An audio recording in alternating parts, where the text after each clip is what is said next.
Do you want to de-Google or de-Apple your life?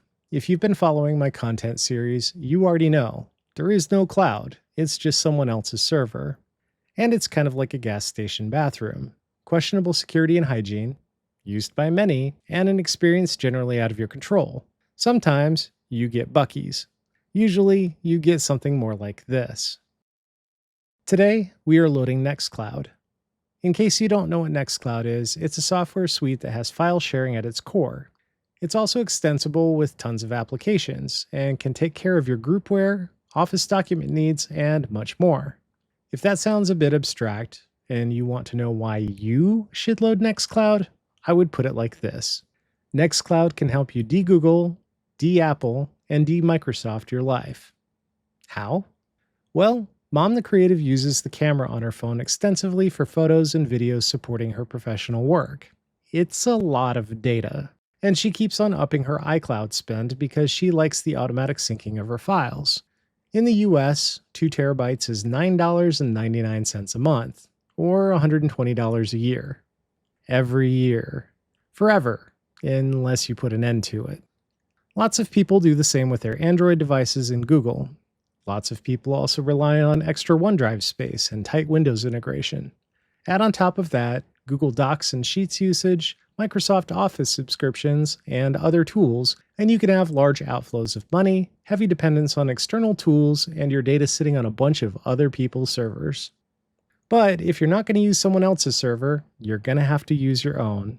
What this looks like, how much storage you have, and if that storage has redundancy is completely up to you. I'll be assuming that you have, at the very least, a Raspberry Pi that you used in an earlier project. As a bare minimum, you can use the free space on the SD card that you loaded Raspberry Pi OS on. I really only recommend that if you are just interested in playing around with NextCloud and intend to add a more substantial storage device if you want to use it more seriously. SD cards have performance and endurance limitations that make them unsuitable for long-term use with NextCloud. Stepping up, we have the USB connected mass storage devices. It's worth noting that you'll want USB 3.0 or higher devices attached to a USB 3.0 or higher port on the Raspberry Pi. If you have an older Pi, like a Raspberry Pi 3 or lower, you will only have USB 2.0 ports. This works fine, but at slower transfer rates. As far as what devices you have available, they range from flash drives to hard drives to RAID devices. Flash drives may be cost competitive in sizes under 512 gig, while external hard drives make more sense for larger capacities. If storage with local redundancy is required, you can attach a USB RAID device, which presents as a single drive to the Raspberry Pi. Keep in mind that data safety also means planning for the contingency of your house burning down. If you want, I can make a video on backing up your encrypted data to the cloud automatically. Before you say that you thought that the whole point was to get your data off of the cloud, I will just point out that I said you could back up your encrypted data. The cloud provider can't decrypt it, so you don't have exposure. Also, nothing is stopping you from deploying a mini I/O node to a friend or family member as a backup to have disaster-proof data redundancy. You can do the same for them too. Let me know if you'd like to see a video on the mini I/O option. Finally, you can directly attach storage to the Raspberry Pi through a hat. You can add an NVMe SSD, or you can even add multiple SATA drives into a RAID array. This will dramatically increase the cost of your Pi, and if you're considering this route, I'd seriously consider stepping up to an old PC instead. This tutorial specifically applies to adding NextCloud to a Raspberry Pi that was already loaded with Pi-hole or AdGuard Home. You can make minor adjustments if you're loading it on a different kind of device. The basics are all pretty much the same, and you can ask me about your specific loadout in the comments below. You're going to need your Raspberry Pi, the SSH password for your Raspberry Pi, a USB drive of some sort, which will be formatted in the process, unless you want to use the boot SD card. If you haven't already, you're going to want to go to the worksheet in the video description below. It has the full set of instructions. In a change from previous tutorials, not only will I try to have the worksheet in Markdown, but I will also be voicing over what the commands actually do rather than reading them to you. Step 1 applies specifically to USB attached storage. If you are just using the boot storage device or will be connecting to something like an SMB share, you can skip this step.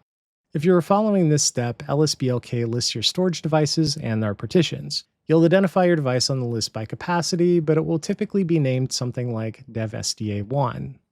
You'll use this name to format the device with the ext4 file system. This will delete all the data on the device. Then you'll create the directory that the USB volume will be mounted to. Next, we'll use lsblk-f to get the unique identifier or UUID of the volume. You'll want to copy the UUID to Notepad or something because you'll need it in a moment. Then you're going to edit the fstab file, which describes the volumes that the system mounts at boot. You'll add the volumes mounting information by pasting in the line from the worksheet, but you'll put your UUID in the line. Keep in mind that you may also need to change the device from devsda1 to whatever you noted in the lsblk step. Congratulations, the hard part is done. In step 2, we're going to install Docker, which is a platform that houses applications in containers. These containers run on an abstraction layer, and in the context of what we are doing, it allows for an easy install and a uniform mechanism for managing port conflicts. Once you've installed Docker, we have to give it permissions within your operating system instance. In order for these changes to take effect, we have to exit our SSH session and log back in. Next, we'll create a directory for NextCloud and make it our current directory. Then, we'll use the Nano text editor to create a Docker configuration for NextCloud. When you've pasted in the configuration from the worksheet, you'll save the file with Ctrl-X and a Y. Please note that this is the file that specifies the port for your NextCloud web server. The configuration file uses 8080 because I'm assuming that you have Pi-hole or AdGuard Home already listing on port 80. However, if you don't already have anything on port 80, you can change the port here. Similarly, if you already have something listing on port 8080, you can adjust it to something else, like port 81. Now, we'll launch Docker. Once that's complete, you will use your PC's web browser to access the NextCloud web UI. Please note that you'll use whatever port you specified in your configuration file. You should see the configuration dialog, and you will create a NextCloud admin username and password, which you will note on the worksheet, and then you will click Install. You will select or deselect apps that you want installed and click Install Recommended Apps. At this point, it is common for the web UI to go unresponsive. If it does, wait 2 minutes, then from SSH you will restart Docker. You now have a fully functional installation of NextCloud. Step 3 is optional, but I definitely recommend it. In this step, we will install and configure Redis. I'm not going to argue with anyone on the pronunciation. I will just say that Redis is short for Remote Dictionary Server. Draw from that what you will. With NextCloud, Redis adds caching that generally improves the performance of the application. In step 4, we will add Tailscale. You can skip this if you've already enabled Tailscale on this device. This will allow your NextCloud to be completely secured to your local area network, but still allow all of your devices to access it remotely. If you want a better understanding of what Tailscale is, what it does, and how you configure it, you can check out the Tailscale for Pi-hole or AdGuard Home video, linked at the top right. I will assume in this step that you have a Tailscale account, but that you have not yet installed Tailscale on this device. You'll follow the worksheet to install and start Tailscale. You'll be given a link to register the device. Once you've done that, you'll disable the key expiration and record the Tailnet IP of the Tailscale machine. Through the NextCloud web UI, you'll verify that it's actually using the storage device that you told it to. The worksheet also has a couple maintenance commands on it. That's it. So easy. As always, I'm here in case you run into issues.